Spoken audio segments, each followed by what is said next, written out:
ఒక్క వివేకానంద రెడ్డి హత్య మాత్రమే ఉన్నట్టు మాట్లాడుతున్నారు. ఈ ప్రభుత్వం వచ్చిన 9 నెలల కాలంలో 100 మంది మరణించినారు. అమ్మాయిలు మానభంగాలకు గురైనారు. రైతులు ఆత్మహత్య చేసుకున్నారు. రైతుల ఆత్మహత్యలు మీరు ప్రస్తావించరు. అమ్మాయిల మానభంగాలు అయితే ప్రస్తావించరు. వాళ్ళ నీళ్ళలో సంపి వేస్తే మీరు ప్రస్తావించరు. ఇచ్చిన హామీలను నెరవేర్చేది ప్రస్తావించరు.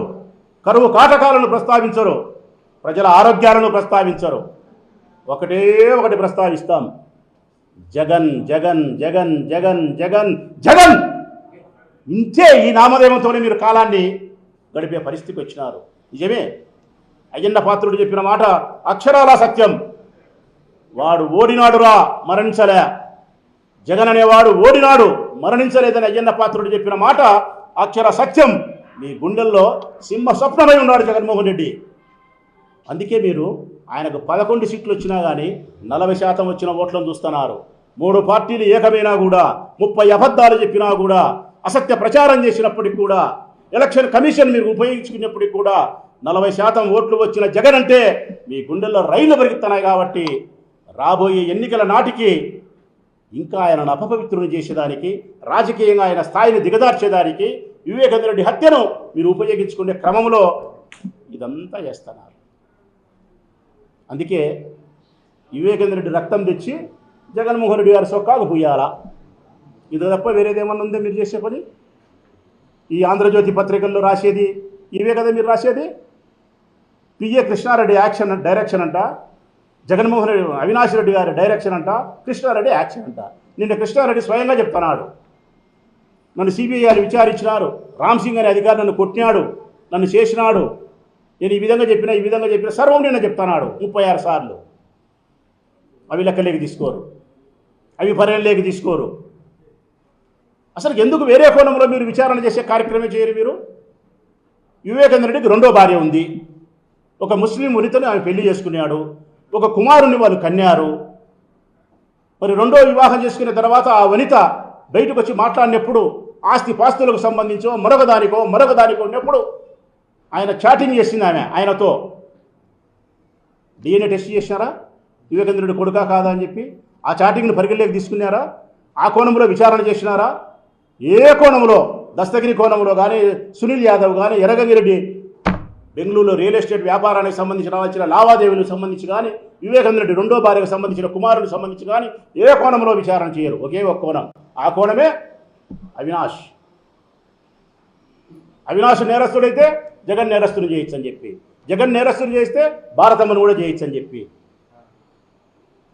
అసలు సిబిఐ విచారణ పూర్తయింది చెప్పిన తర్వాత కూడా ఇంకా మీరు దీని మీద కొనసాగిస్తూ ఉన్నారంటే, ఇంకా మీరు మాట్లాడుతూ ఉన్నారంటే ఒకే ఒక కారణమే నేను చెప్పినట్టు స్పష్టంగా చెప్తా ఉన్నాం. ఇప్పుడు మళ్ళా చెప్తున్నాం, అవినాష్ రెడ్డి అనే వ్యక్తి హత్య చేయడం కానీ, హత్య చేయించడం కానీ, హత్యకు ఉసిగొల్పడం కానీ, హత్యకు డబ్బులు ఇవ్వడం కానీ, లేకుంటే ఆ హత్యా స్థలంలో జరిగిన సాక్ష్యాలను ఉద్దేశపూర్వకంగా చెరిపివేసే ప్రయత్నం చేసినా కానీ, వీటిలో ఏదైనా కోర్టు తీర్పునిస్తే రాచమల్లు అనేవాడు రాజకీయ జీవితంలో ఉండడు.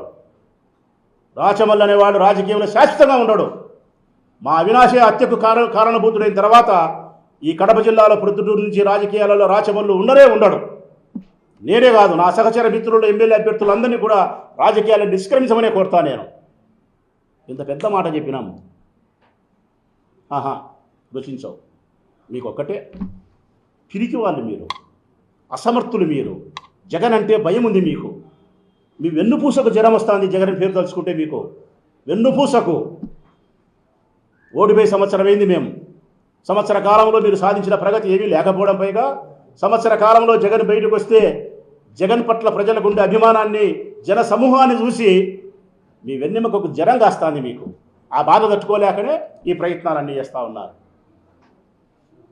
చివరిగా నేను చెప్పే మాట ఒకటి, రాష్ట్ర ప్రజలకు, ఇది కేవలం వివేకానంద రెడ్డి గారి రక్తం తెచ్చి జగన్మోహన్ రెడ్డి చొక్కాగా పూసి ఆయనను అపవిత్రులు చేసి రాజకీయంగా దిగదార్చాలనే ప్రయత్నంతో ఆంధ్రజ్యోతి, ఈనాడు, ఏబిఎన్ పత్రికలు, పచ్చ పత్రికలు రాసే వార్తలు, తెలుగుదేశం పార్టీకి సంబంధించిన నాయకులు మాట్లాడే అబద్ధాలు, చంద్రబాబు నాయుడు తెర వెనుకలుండి ఆడించే ఆట, దానికి పావులుగా ఉపయోగపడే సునీతమ్మ, దానికి మరీ దగ్గరగా ఉపయోగపడే సునీల్ అనే దస్తగిరనే అంతకు.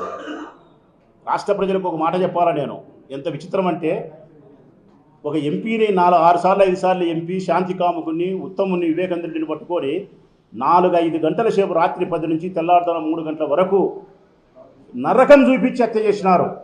భరత భూమి నేర్పినదో, ప్రజాకోటి నేర్పినదో నిజం ఏమిటో కానీ ఒట్టి చేతిలో శత్రువుపై దుమికే శక్తి ఉంది అని చెప్పిన దాశరథి కృష్ణమాచార్య మాట బలం తెలంగాణకే కాదు, నెల్లూరులో చదువుకున్న నాకు కూడా.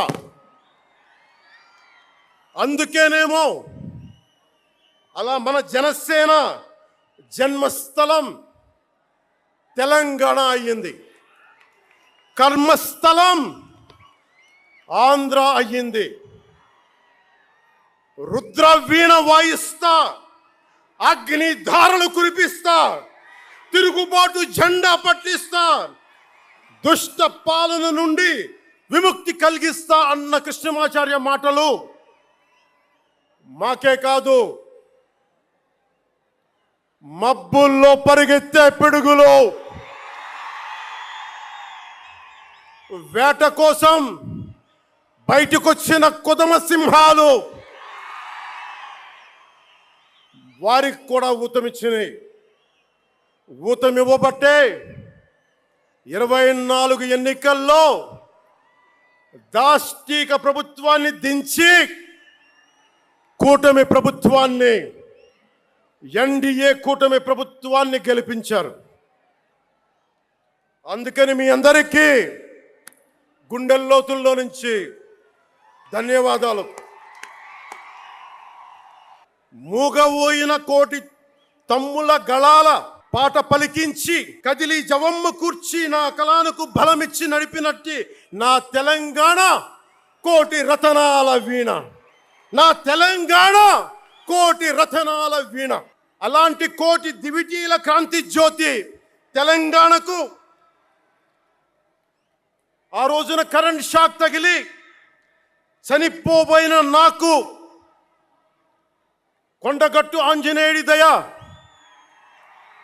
తెలంగాణ అన్నదమ్ముల దీవెన, నన్ను ప్రేమించే ప్రజలందరి దీవెన నాకు పునర్జన్మనిచ్చింది తెలంగాణ భూమి. అలాంటి తెలంగాణ నేల తల్లికి నా వందనాలు, హృదయపూర్వక వందనాలు. బండెన్క బండి గట్టి 16 బండ్లు గట్టి ఏ బండిలో పోతావు కొడక నైజాం సర్కార్ రోడా అని కాలిక గజ్జగట్టి చేత కర్ర బట్టి కాలిక గజ్జ కట్టి ఆటనే పాటనే ఆయుధంగా మలిచిన వాడు, యువత గుండెల్లో పోరాట స్ఫూర్తిని నింపిన వాడు, నేను కనిపిస్తే ఎలా ఉన్నావురా తమ్మి అని ఆప్యాయంగా పలకించే మన మధ్య లేని నా అన్న, నా గద్దరన్న, నేల నుంచి వచ్చిన నా తెలంగాణ జన సైనికులకి, జనసేన నాయకులకి, వీర మహిళలకు నా హృదయపూర్వక శుభాకాంక్షలు. మా ఆడపడుచులు, మా వీర మహిళలు, మీ పోరాట స్ఫూర్తిని నేను మర్చిపోలేను. మీరు నా దృష్టిలో, ప్రజల దృష్టిలో, అందరి దృష్టిలో మీరు రాణి రుద్రమ్మలు, వీరనారి గున్నమ్మలు, మా జనసేన వీర మహిళలు. మా జనసేన ఆడపడుచులు అందరి క్షేమం కాంక్షించే సూర్యదేవుని లేలేత కిరణాలు. తేడా వస్తే కాల్చి కథం చేసే లేజర్ బీములు మా జనసేన వీర మహిళలు. అలాంటి మీకు, మా ఆడపడుచులకి, మా వీర మహిళలకి నేను మీకు రుణపడి ఉంటాను. సీనియర్ నాయకులు కొనతాల గారు చెప్పినట్టుగా ఈరోజు హోలీ పర్వదినం. రంగులు, ఉత్సాహం, మైత్రిని పంచే పండగ. చెడు పోయింది, మంచి వచ్చిందని చెప్పి రంగులు జల్లుకునే పండగ.